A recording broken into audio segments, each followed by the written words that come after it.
In some cases, when formatting a USB drive using PowerShell, you might encounter the following error.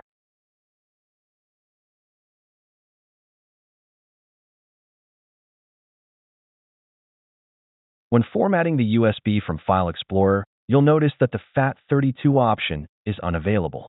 This is because FAT32 only supports partitions up to 32 gigabytes. Therefore, if you're using a USB device larger than 32 gigabytes,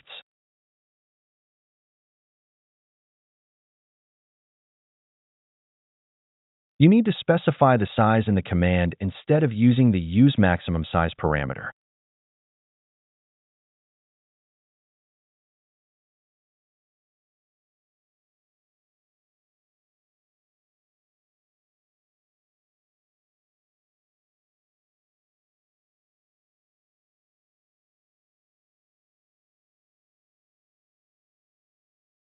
As you can see, the error has been resolved.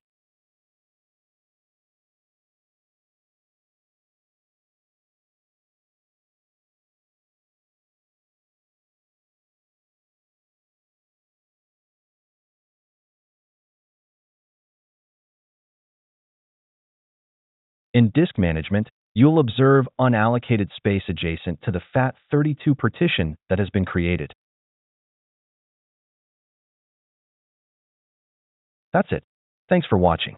Don't forget to like and subscribe, and see you in the next videos.